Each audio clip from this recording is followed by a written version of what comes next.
بسم اللہ الرحمن الرحیم۔ روزنامہ الفضل انٹرنیشنل، جمعرات 2 نومبر 2023۔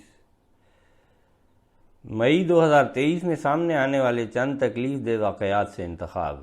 اسلامی جمہوریہ پاکستان میں احمدیوں پر ہونے والے دردناک مظالم کی علم انگیز داستان۔ مرتبہ مہر محمد داؤد۔ ہجوم کے ہاتھوں ایک پرتشدد قتل۔ مردان خیبر پختونخوا 6 مئی 2023 پاکستان تحریک انصاف کا ایک ریلی سے خطاب کرنے والا کارکن توہین کے الزام میں ہجوم کے ہاتھوں قتل۔ خیبر پختونخوا کے نگران وزیر اعلیٰ نے اس واقعہ کی مذمت کی اور پولیس کو حکم دیا کہ قانون کے نفاذ اور امن عامہ کی صورتحال کو یقینی بنائے۔ یہاں پر قتل ہونے والا شخص احمدی نہیں تھا بلکہ ایک دیوبندی ملا تھا۔ وہ تحریک انصاف کا حامی تھا اور تحریک انصاف کے حامیوں کے ہاتھوں ہی قتل ہوا۔ یہ واقعہ پاکستانی معاشرے میں پھیلی ہوئی صورتحال کو عیاں کرتا ہے جس کو انتہائی بدنیتی کے ساتھ جان بوجھ کر اس معاشرے میں پیدا کیا گیا اور پھر اس کا نفاذ کیا گیا، اور پھر احمدیوں کو بار بار جھوٹے طور پر ان الزامات کا نشانہ بنا کر پھنسایا جاتا ہے۔ یہ تو ایک دیوبندی مولوی تھا جس کو یوں قتل کیا گیا ہے۔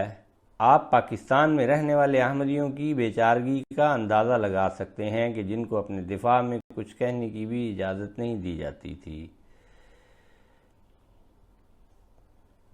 ٹربیون.com اور ڈیلی ڈان میں چھپنے والی خبروں کے چند اقتباس پیش خدمت ہیں۔ ہفتے کے روز مردان میں تحریک پاکستان کا ایک جنون کی حد تک حامی مقامی ملا توہین کے الزام کے بعد مشتعل ہجوم کے ہاتھوں قتل ہو گیا۔ پولیس کے مطابق نگار نامی مولوی سوادیر ضلع مردان میں تحریک انصاف کے حامیوں کے ہاتھوں اس وقت مارا گیا جب وہ ریلی سے خطاب کر رہا تھا۔ سوشل میڈیا پر نشر ہونے والی ویڈیوز میں دیکھا جا سکتا ہے کہ مولوی زمین پر گرا ہوا ہے اور لوگ اس کو پتھر مار رہے ہیں۔ ایسا معلوم ہوتا ہے کہ اس سے قبل ہی وہ جان سے جا چکا تھا۔ ایک پولیس والے کا بیان ہے کہ جب یہ دیکھا گیا کہ ہجوم سخت مشتعل ہو چکا ہے اور اس کو مارنے کی منصوبہ بندی کی جا رہی ہے تو ہم اس کو بچا کر ایک دکان کے اندر لے گئے، لیکن مشتعل ہجوم دکان کا دروازہ توڑ کر اندر داخل ہو گیا اور اس کو مکوں، لاتوں اور ڈنڈوں سے مارنا شروع کر دیا۔ اس ویڈیو میں دیکھا جا سکتا ہے کہ مشتعل ہجوم اس ملا کی لاش کے اوپر اچھل رہا ہے۔ اس نے یہ کہا تھا کہ میں اس الیکشن کے امیدوار کی اسی طرح عزت کرتا ہوں جیسے کہ میں انبیاء کی عزت کرتا ہوں۔ مردان میں یہ پہلا واقعہ نہیں ہے۔ 5 سال قبل 23 اپریل 2017 کو مردان کی عبدالولی خان یونیورسٹی میں میس کام کے طالب علم مشال خان کو بھی توہین کا الزام لگا کر طالب علموں نے تشدد کر کے اور پھر گولی مار کر قتل کر دیا تھا۔ 9 مئی 2023 کو ڈیلی ڈان نے اپنے اداریے میں اپنی رائے کا اظہار کرتے ہوئے خلاصہ یوں بیان کیا، کہتے ہیں کہ مسئلہ کو حل کرنے کے لیے بہت زیادہ اخلاقی جرأت، حوصلہ اور سیاسی اجماع درکار ہے۔ ایک حقیقت جس سے پاکستان گریز کر رہا ہے۔ چودھری برادران شجاعت اور پرویز الہی پاکستان مسلم لیگ کاف کے سیاستدان، عالم آن لائن کا مولوی عامر لیاقت، ایڈوکیٹ اسماعیل قریشی، جمعیت علماء کی سمیہ راحیل قاضی، منہاج القرآن کا طاہر القادری وغیرہ کھلے عام توہین کے قانون کا صحرا اپنے سر لیتے ہیں اور اس کی پرزور حمایت کرتے ہیں۔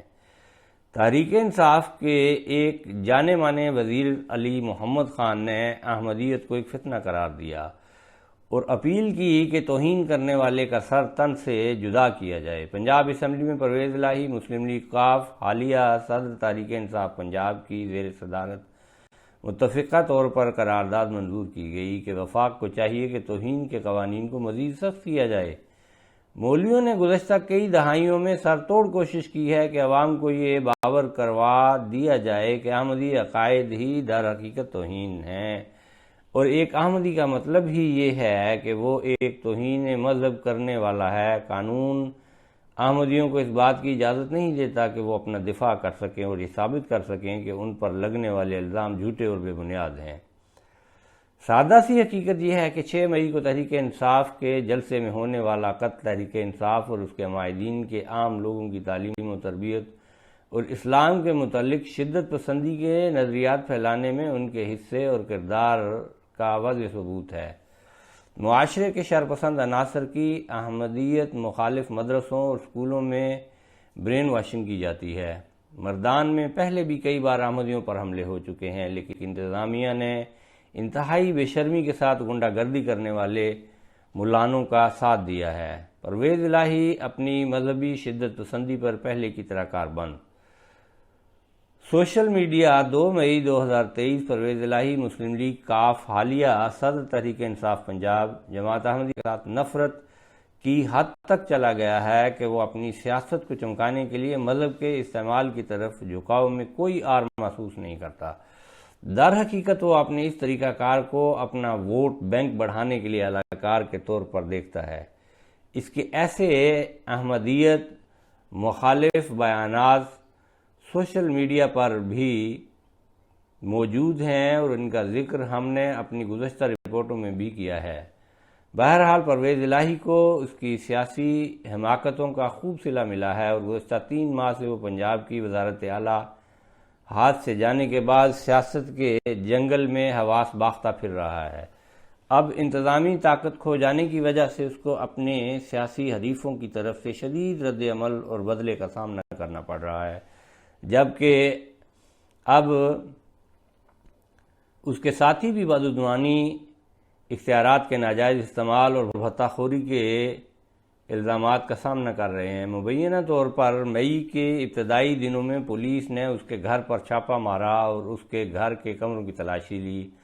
حالات نے کیسا پلٹا کھایا، اس نے بھی اپنے سیاسی مخالفین کے ساتھ یہی کچھ کیا تھا۔ اس سب سے پرویز الہی کو سخت دھچکا لگا ہے اور حقیقت ٹی وی کی ایک ویڈیو میں دیکھا جا سکتا ہے کہ وہ سخت ہڑبڑایا ہوا اور غصے سے بھرا ہوا نظر آ رہا ہے۔ حیرت اس بات کی ہے کہ وہ اپنی اس حالت اور تمام مسائل کا ذمہ دار ہے۔ قادیانی لابی کو قرار دے رہا ہے، اس معاملے پر اس کا بیان نوٹ کرنے کے قابل ہے۔ احمدی لابی کو مخاطب کرتے ہوئے وہ ویڈیو میں کہہ رہا ہے کہ ہم ان احمدیوں کے مقابل پر ڈٹے ہوئے ہیں اور میں نے بطور سپیکر پنجاب اسمبلی اور پھر بطور وزیر اعلیٰ پنجاب ان کو اس جگہ پہنچایا ہے جو ان کی اصل جگہ ہے۔ اس بات میں کوئی تعجب نہیں کہ پرویز الہی کی گفتگو میں کوئی تواتر اور روانی نہیں تھی، کیونکہ وہ جانتا تھا کہ اس کی یہ گفتگو غیر مہذبانہ، اخلاق سے گری ہوئی اور بے بنیاد تھی۔ اس کا یہ بیان 2 باتوں کی طرف ہمیں متوجہ کرتا ہے۔ نمبر 1، پاکستانی احمدیوں کا اصل ٹھکانہ تو پاکستان ہے، اب وہ ہمیں سچائی اور راست بازی سے بتائے کہ وہ ہمیں کس جگہ دھکیلنا چاہتا ہے۔ نمبر 2، وہ کسی حد تک اپنی سیاسی تباہی کا ذمہ دار احمدی لابی کو بھی قرار دے سکتا ہے، کیونکہ احمدی اپنی تہجد کی نمازوں میں اللہ کے حضور گڑ گڑاتے ہیں اور پرویز الہی جیسے ظالم اور جابر لوگوں اور اس کے ہم کماشوں سے اللہ کی پناہ مانگتے ہیں۔ احمدی تو اس بات پر یقین رکھتے ہیں کہ ان کی دعائیں عام طور پر بارگاہ ایزدی میں قبولیت کا شرف پا ہی جاتی ہیں۔ خیبر پختونخوا بار کونسل بھی تعصب کی حد پار کرنے والوں کی فہرست میں شامل۔ پشاور 3 مئی 2023 ہمیں افسوس کے ساتھ کہنا پڑ رہا ہے کہ سید مبشر شاہ کی زیر صدارت کے پی بار کونسل کی ایگزیکٹو کمیٹی نے اس بات کا فیصلہ کیا ہے کہ آئندہ سے ہر وکیل اپنے انٹیمیشن فارم کے ساتھ ختم نبوت کا حلف نامہ بھی شامل کرے گا۔ اس سے قبل بھی کئی بار ایسوسی ایشنوں نے ایسے رجعت پسندانہ فیصلے لیے ہیں، ان میں ملتان، اسلام آباد اور گوجرانوالہ کی کونسلیں شامل ہیں۔ کے پی کے بار نے جو حلف نامہ پیش کرنے کو کہا ہے وہ یوں ہے: میں حلفیہ اقرار کرتی ہوں کہ میں خاتم النبیین حضرت محمد صلی اللہ علیہ وسلم کی حتمی اور غیر مشروط خاتم النبوت پر ایمان رکھتی ہوں، اور یہ کہ میں نہ ایسے کسی بھی شخص پر ایمان رکھتی ہوں اور نہ اسے بطور پیغمبر یا مسلم مانتی ہوں جس نے حضرت محمد صلی اللہ علیہ وسلم کے بعد پیغمبر ہونے کا لفظ پیغمبر کے کسی بھی مفہوم یا کسی بھی تشریح کے لحاظ سے دعویٰ کیا ہو یا کرتی ہو، اور نہ ہی میں قادیانی یا لاہوری گروپ جو خود کو احمدی یا کسی دوسرے نام سے منسوب کرتے ہیں تعلق رکھتی ہوں۔ بار کونسلوں کی جانب سے کیے جانے والے ایسے اقدام نہ صرف غیر خوش آئند بلکہ قابل مذمت ہیں، کیونکہ بار کونسلیں تو نہ صرف عام معاشرے کے لوگوں کی نمائندگی کرتی ہیں بلکہ یہ لوگ تو عام لوگوں سے قدرے پڑھے لکھے ہوتے ہیں، اور ان سے یہ توقع کی جاتی ہے کہ یہ لوگ مذہبی آزادی اور انسانی حقوق کے معاملے میں زیادہ محتاط ہوں گے۔ ایک ایسے شخص کو کونسل کی ممبرشپ نہ دینا جو بہت زیادہ قابل ہے اور نہ صرف ختم نبوت کی تشریح پر اختلاف رکھتا ہے، انتہائی ناقابل برداشت، عقل و دانش سے عاری، حتیٰ کہ مضحکہ خیز ہے۔